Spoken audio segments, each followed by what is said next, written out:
Oiê! Oiê! Sejam muito bem-vindos a mais um episódio do nosso BíbliaCast! Cast.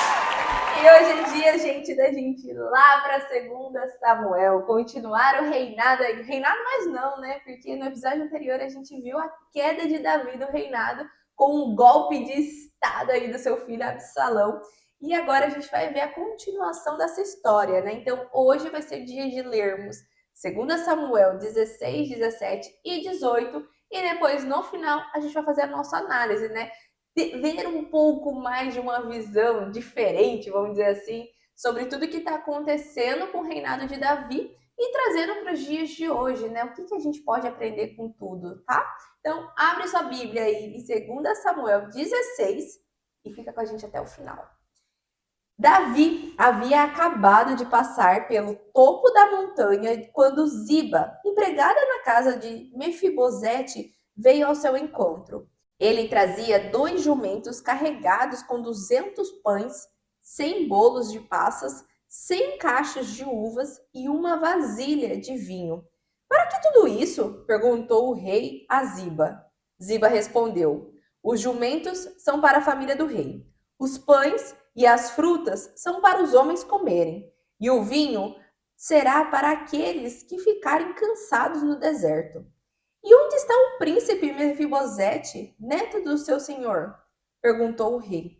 Ele ficou em Jerusalém, respondeu Ziba, porque pensa: hoje o povo de Israel me dará de volta o reinado do meu pai Saul. Nesse caso, o rei disse a Ziba: dou a você tudo o que pertence a ele. Humildemente me curvo. Que o rei, meu senhor, agrade-se de mim, respondeu Ziba. Quando Davi e seus homens passavam por Baurim, um homem saiu ao encontro de Davi, amaldiçoando-o. Ele era Simei, filho de Gera, membro da família de Saul. Ele não só amaldiçoava, como atirava pedras contra o rei, seus auxiliares e todos os seus guerreiros que o acompanhavam à sua direita e à sua esquerda. Fora daqui! Fora daqui! Assassino! Criminoso! Gritava para Davi. Você já está recebendo o castigo de Deus pela morte de Saul e sua família. Você roubou o trono de Saul e agora o Senhor entregou o reino ao seu filho Absalão. Finalmente, você está experimentando o seu próprio veneno, seu assassino. Por que este cão morto está xingando e amaldiçoando o rei, meu senhor? Exclamou Abissai, filho de Zeruia. Deixe-me ir cortar a sua cabeça. Não, disse o rei. Se o senhor mandou esse homem para amaldiçoar-me, quem sou eu para questioná-lo? Então Davi disse a Abissai e a todos os seus conselheiros: Meu próprio filho, que é sangue do meu sangue, está tentando matar-me, enquanto este benjamita simplesmente me amaldiçoa. Deixem-no em paz. Não há dúvida de que ele foi mandado pelo Senhor. E talvez Deus, vendo o que estou sofrendo, ainda vai transformar esta maldição em bênção. Assim, Davi e seus homens continuaram seu caminho. Simei, porém, os acompanhava pela encosta do monte, amaldiçoando e atirando pedras e terra contra eles. O rei e seus companheiros estavam exaustos ao chegarem ao Jordão, por isso permaneceram ali algum tempo a fim de descansar. Nesse meio tempo, Absalão e seus homens chegaram a Jerusalém, acompanhados por Aitofel. Quando Sai, o arquita, amigo de Davi, chegou a Jerusalém, foi logo procurar Absalão e exclamou: Viva o rei! Viva o rei! Essa é a maneira de tratar o seu amigo Davi? Perguntou Absalão a Usai. Por que você não está com ele? Porque eu ficaria com o homem que é escolhido pelo Senhor, com este povo e com todos os israelitas. E respondeu Isai: Afinal, a quem eu deveria servir? Não seria a seu filho? Servi a seu pai, e agora ficarei ao seu serviço. Então Absalão se virou para Aitofel e lhe perguntou: O que devo fazer agora? E Aitofel respondeu: Vá ter relações com as concubinas de seu pai, aquelas que ele deixou aqui para conservar o palácio em ordem. Então todo Israel saberá que você insultou seu pai, e o insulto foi tão grande que não haverá esperanças de reconciliação. Com isso, se fortalecerão os que estão com o Senhor. Assim foi armada uma tenda para Absalão no terraço do palácio, bem à vista de todo o povo. Absalão teve relações com as concubinas de seu pai diante de toda Israel. Absalão seguia os conselhos de Aitofel, exatamente como fazia seu pai Davi, pois as palavras de Aitofel eram consideradas como se viessem diretamente da boca de Deus. 2 Samuel 17. Aitofel disse a Absalão: Se eu tiver 12.000 homens ao meu dispor, sairei em perseguição a Davi ainda esta noite, e o atacarei enquanto ele está desanimado e fraco. Então ele e seus soldados entrarão em pânico e tratarão de fugir. Irei atrás do rei e matarei só o rei, e trarei todos os seus homens para você. Absalão e os líderes de Israel aprovaram o plano de Aitofel. Mesmo assim, Absalão resolveu ouvir a opinião de Uzai, o arquita. Quando Uzai chegou, Absalão contou a ele o plano de Aitofel e perguntou: Qual é a sua opinião, Uzai? Devemos seguir o conselho de Aitofel? Se você não estiver de acordo, pode falar. Uzai respondeu: Desta vez, na minha opinião, o conselho de Aitofel não é bom. Você conhece o seu pai e os homens que ele tem. Eles são guerreiros valentes. Além do mais, estão furiosos como uma ursa selvagem da qual roubaram os filhotes. E seu pai é um soldado experiente e não irá passar a noite com as suas tropas.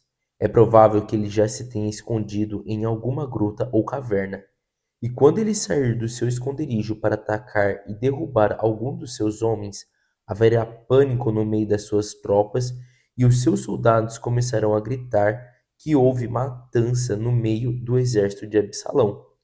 Então, mesmo o mais valente dos seus homens, embora tenha a coragem de um leão, ficará paralisado de medo, pois todo Israel sabe que o seu pai é um guerreiro poderoso e os homens dele são soldados valentes. O meu conselho é que você reúna todo o exército de Israel, convocando desde Dan até Berseba, tantos como a areia da praia, para que tenha um exército realmente forte e que o Senhor mesmo vá à frente desse exército. Então, quando encontrarmos o rei, poderemos destruir todo o exército dele, sem deixar um só soldado vivo, como o orvalho cai sobre a terra. E no caso de Davi fugir para alguma cidade, lá estarão os soldados de Israel sob o seu comando. E nós tomaremos cordas e arrastaremos os muros da cidade até o vale mais próximo, e não deixaremos lá uma só pedra sem ser derrubada. Então Absalão e todos os homens de Israel disseram: O conselho de Uzai, o arquita, é mais sábio do que o de Aitofel. Assim o Senhor fez com que o conselho de Aitofel, que era eficiente, não fosse aceito, a fim de que Absalão fosse derrotado. Então Uzai contou aos sacerdotes Zadok e Abiatar o plano de Aitofel e o que Uzai havia sugerido. Depressa, disse Uzai aos sacerdotes, encontrem Davi e digam a ele que é importante que saia de perto do rio Jordão esta noite, que ele passe para outra banda e entre pelos bosques. E, se não fizer assim, será morto com todos os seus soldados. Jonatas e Aimãs tinham ficado em Enrogel, pois não podiam ser vistos entrando na cidade e saindo dela. Uma serva ficou de levar até eles as mensagens que tinham de dar ao rei Davi, enviadas pelos sacerdotes. Mas um jovem viu Jonatas e Aimã saírem de Enrogel e se encaminharem para o lugar onde estava Davi e avisou Absalão. Jonatas e Aimãs, percebendo que tinham sido descobertos, fugiram para Baurim, onde o homem os escondeu dentro de um poço no fundo do seu quintal. A esposa desse homem colocou um pano sobre a boca do poço. Sobre o pano ela colocou grãos de cereais para secar ao sol. Dessa maneira, ninguém suspeitava que alguém estivesse escondido ali dentro. Os homens de Absalão chegaram a Baurim, procurando por Jonatas e Aimás. Ao perguntarem justamente na casa onde estava o poço coberto com pano se havia visto esses dois homens, a mulher respondeu que eles haviam atravessado as águas e seguido adiante. Os homens de Absalão Procuraram Jonatas e seu companheiro até cansarem e voltaram para Jerusalém. Então os dois homens que estavam escondidos saíram na mesma hora do poço e correram até onde estava o rei Davi. Depressa, disseram eles ao rei, atravesse o Jordão ainda esta noite. E contaram ao rei as palavras de Aitofel, os planos dele para prender e matar o rei. Diante disso, Davi e seus homens se apressaram em atravessar o Jordão. Ao amanhecer, todos já estavam do outro lado do rio. Quando Aitofel soube que Absalão não quis atender ao seu conselho, montou no seu jumento, foi para sua casa, colocou seus negócios em ordem e se enforcou. Dessa maneira morreu Aitofel e foi sepultado ao lado do túmulo de seu pai. Davi chegou logo a Manaim. Enquanto isso, Absalão reunia os soldados de Israel e, indo à frente deles, passaram o rio Jordão. Absalão havia colocado Amazá como comandante do exército em lugar de Joabe. Amazá era primo em segundo grau de Joabe. Seu pai era Itra, um ismaelita. Sua mãe era Abigail, filha de Naás, que era irmã de Zeruia, a mãe de Joabe. Absalão e os soldados de Israel acamparam nas terras de Gileade. Quando Davi chegou a Manaim, foi recebido com festa por Sobe, filho de Naás, de Rabá, em Amon, e por Maquir, filho de Amiel, de Lodebar, e por Barzilai, de Rogelim, em Gileade. Eles trouxeram a Davi e seus homens tudo o que achavam que eles necessitavam para o repouso e sustento: camas, bacias e vasilhas de barro, trigo, cevada, farinha, grãos torrados, feijão e lentilhas, mel, manteiga, ovelhas e queijos de leite de vaca. Trouxemos estas coisas, disseram eles a Davi, porque achamos que todos vocês estão cansados, famintos e sedentos, depois da caminhada pelo deserto. 2 Samuel 18. Davi escolheu comandantes de 1.000 e de 100 de suas tropas, distribuindo os homens da seguinte maneira: um terço delas ficou com Joabe, outro terço com Abissai, irmão de Joabe, filho de Zeruia, e outro terço com Itai, de Gate. O rei Davi então disse ao exército: eu mesmo marcharei com vocês. O Senhor não pode fazer isso, disseram os homens, porque o que eles querem é justamente a sua pessoa. Se formos obrigados a fugir, para eles não fará diferença, mesmo se matarem metade de nós. Para eles, o Senhor vale mais do que 10.000 dos seus soldados. Por isso, é melhor ficar na cidade e, se necessário, de lá nos mandar auxílio. Bem, farão o que acharem melhor, disse o rei. Assim, o rei ficou junto à porta da cidade, enquanto por ele passavam os seus soldados em unidades de 100 e de 1.000. E o rei recomendou a Joabe, a Abissai e a Itai: por amor a mim, sejam bondosos com o jovem Absalão. Todo o exército ouviu a recomendação do rei aos seus comandantes. O exército saiu para enfrentar Israel, e a batalha ocorreu na floresta de Efraim, e os soldados de Israel foram derrotados pelos homens de Davi. Naquele dia, as tropas de Israel perderam 20.000 homens, e a batalha foi se tornando mais violenta por toda aquela região e entrou na floresta, até que os inimigos começaram a fugir, sendo maior o número dos que morreram na floresta do que os que foram mortos na batalha. Durante a batalha, Absalão encontrou alguns dos homens de Davi e tratou de fugir. Na sua fuga, a mula que ele montava passou correndo por debaixo dos galhos de um grande carvalho, e Absalão ficou enroscado pelos cabelos nos galhos da grande árvore, enquanto a mula continuou a sua corrida. Lá ficou Absalão, pendurado na árvore entre o céu e a terra. Um homem de Davi que presenciou a cena foi contar a Joabe: você viu? E por que não aproveitou para matar Absalão? Perguntou Joabe. Você seria recompensado com 10 peças de prata e um cinturão de guerreiros, e ainda o faria subir de posto no exército. Mas o homem respondeu: nem que me dessem 1.000 moedas de prata, eu não levantaria a minha mão contra o filho do rei. Por acaso não ouvimos todas as ordens que o rei deu ao Senhor? o Abissai e a Itai, para que seu filho Absalão fosse tratado com bondade? Se eu tivesse que matar Absalão, a traição, o rei por certo descobriria. Você mesmo seria o primeiro a acusar-me diante do rei. Nada disso faz sentido agora, disse Joabe. E tomando 3 dardos, atravessou com eles o coração de Absalão, enquanto ele ainda continuava vivo pendurado nos galhos do carvalho. Imediatamente 10 dos escudeiros de Joabe rodearam Absalão e acabaram de matá-lo. Então Joabe tocou a trombeta, ordenando a seus homens que parassem a perseguição ao exército de Israel. Eles pegaram o corpo de Absalão e o atiraram numa cova na floresta e sobre ela colocaram um monte de pedras. O exército de Israel fugiu, indo cada soldado para sua própria casa. Quando Absalão ainda vivia, ele construiu para si um monumento no Vale do Rei e disse: Não tenho filho para perpetuar o meu nome. Por isso, este monumento levará o meu nome. E ele lhe deu o nome de Monumento de Absalão, como é conhecido até hoje. Então Ahimaás, filho de Zadok, disse: Deixe-me ir correndo contar a Davi a notícia de que o Senhor fez justiça e salvou o rei das mãos de seus inimigos. Não, respondeu Joabe. A morte de Absalão não será para o rei uma boa notícia.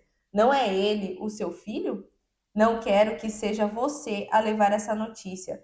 Não faltará oportunidade para você levar alguma boa nova. Espere outra ocasião.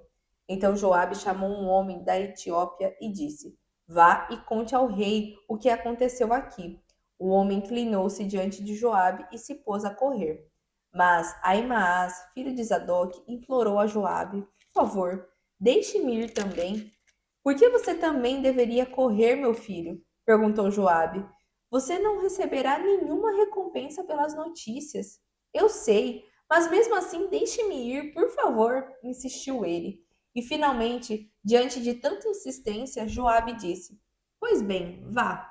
Ahimaás saiu correndo e, escolhendo um caminho pela planície, chegou à cidade à frente do homem da Etiópia. Davi estava sentado à porta da cidade, quando o guarda subiu as escadas para o seu posto no alto do muro. Viu um homem sozinho que vinha correndo às pressas para os portões da cidade. O guarda então gritou avisando o rei, e Davi respondeu: Se o homem vem só, é porque traz boas notícias. Enquanto o homem se aproximava da cidade, o guarda avistou outro homem mais atrás, que também vinha correndo na mesma direção. O guarda gritou: Olhe lá atrás, vem outro homem correndo sozinho. E o rei respondeu: Se esse também está sozinho, por certo também vem trazendo boas notícias.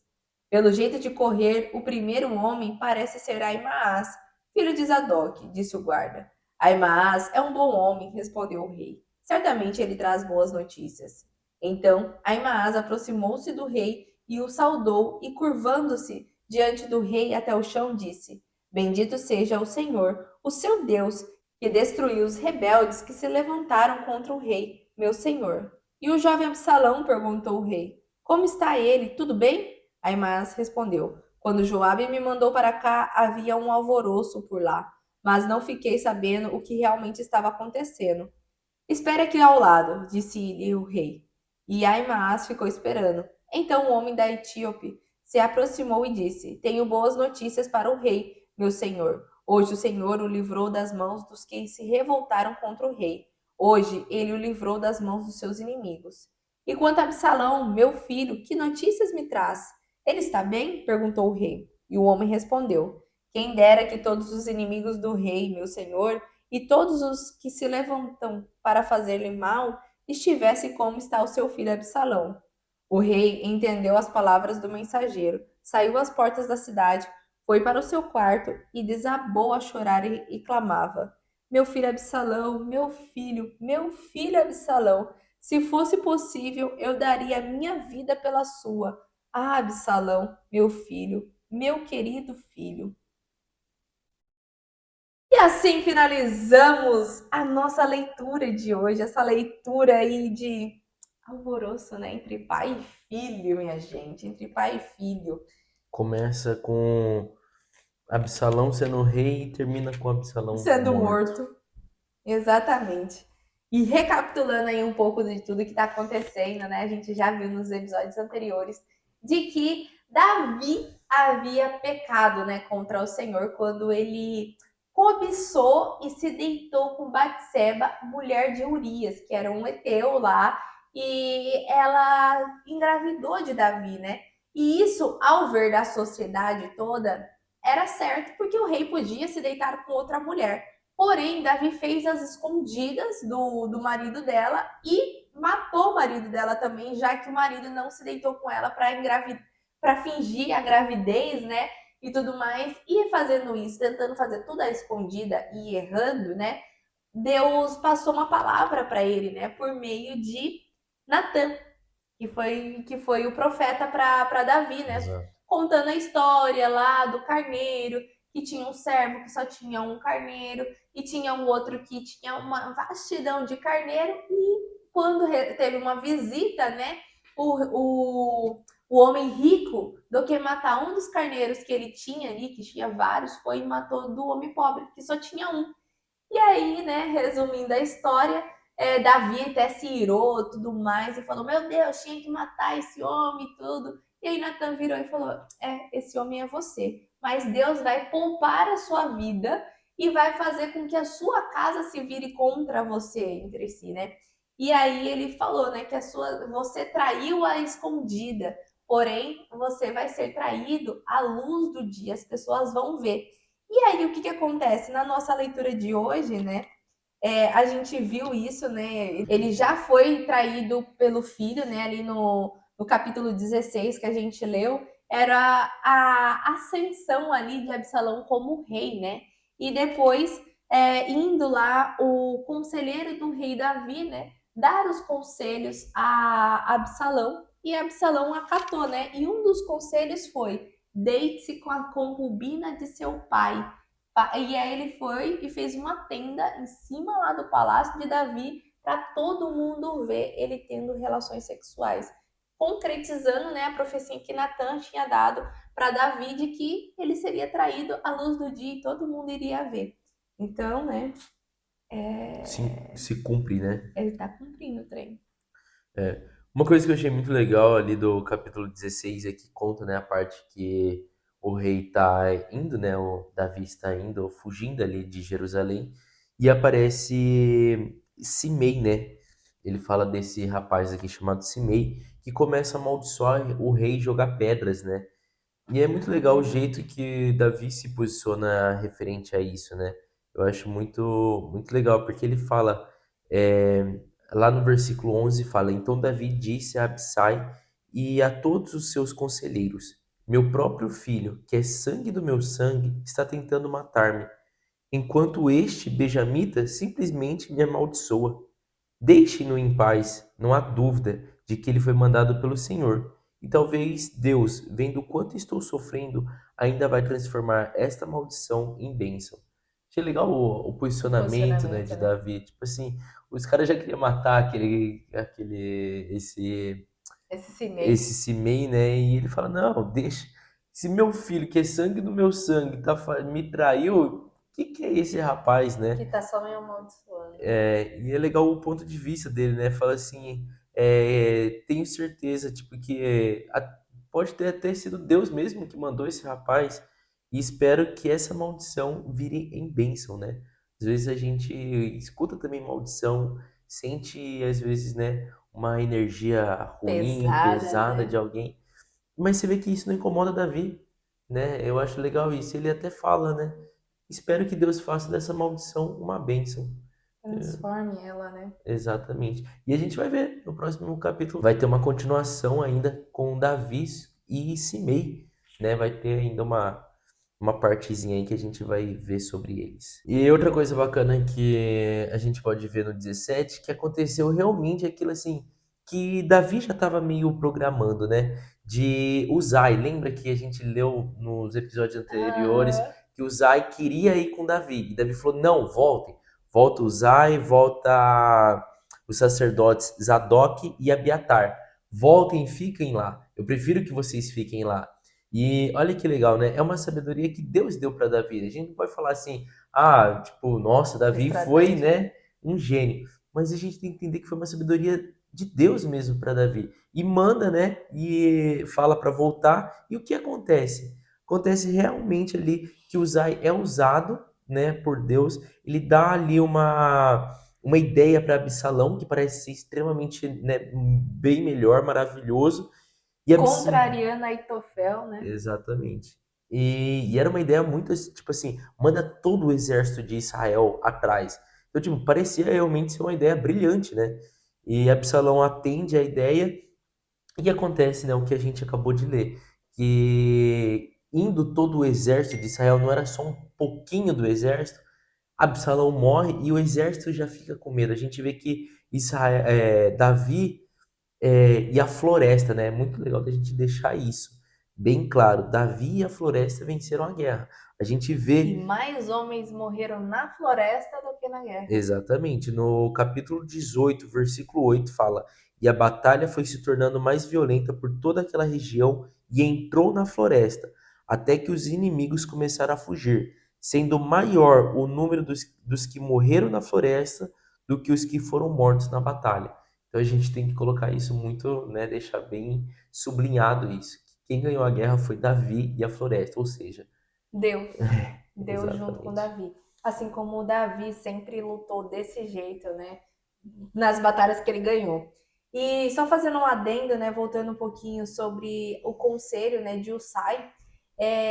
Aitofel era o conselheiro do rei ali, né? E Usai era o amigo do rei. Só que igual ali falou, né? Que quando Usai falava, ele acatava porque era como se fosse Deus falando, né? E Aitofel, ele sempre foi o conselheiro, então era assim, tipo, meu Deus, o que eu falar, todo mundo tem que me obedecer.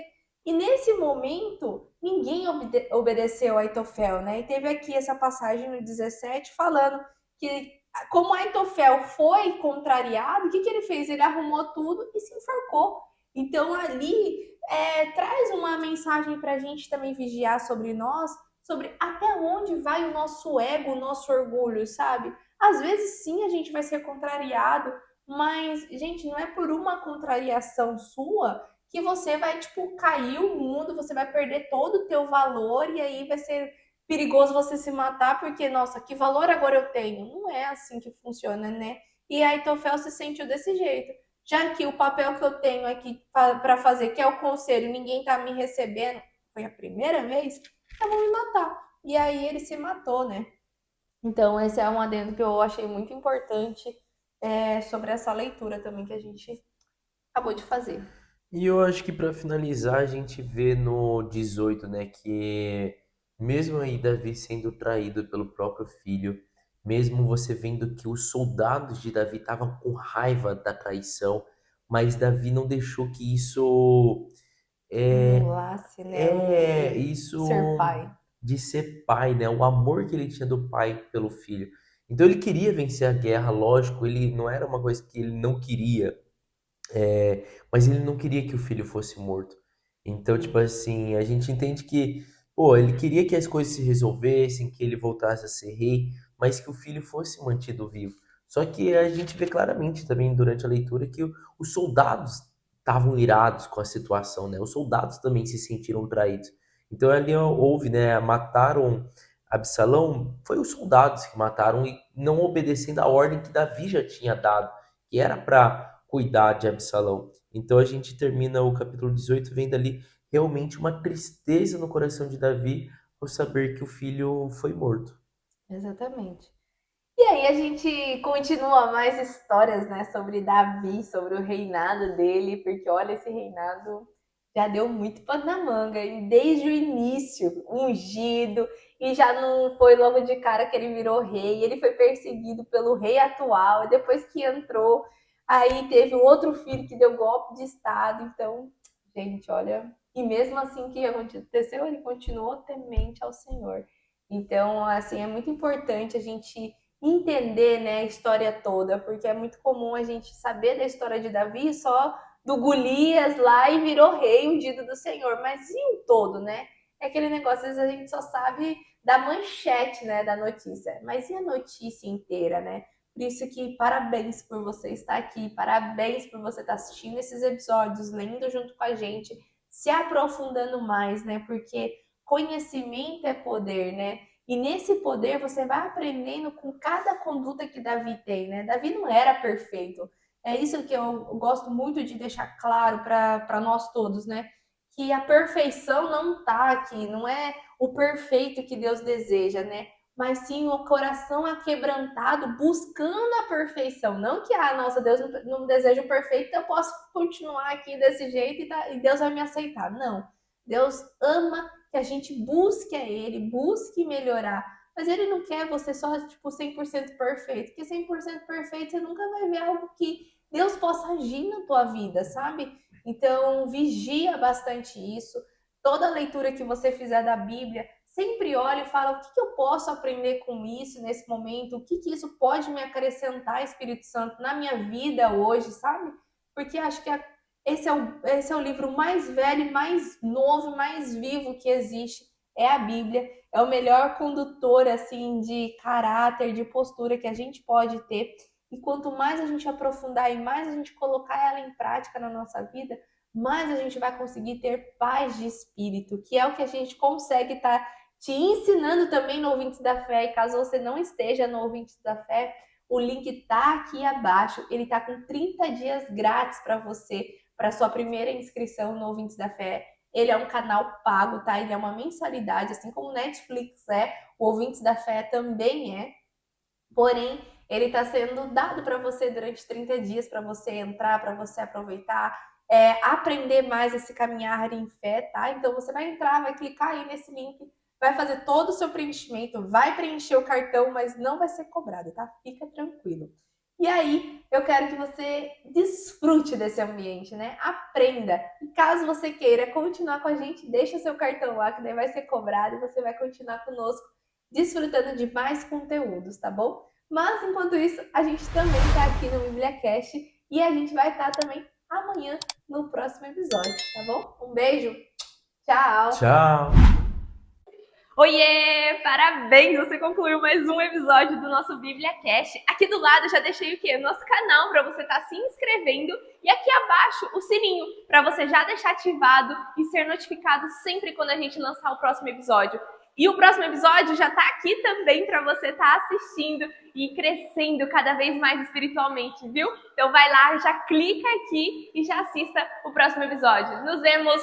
Tchau!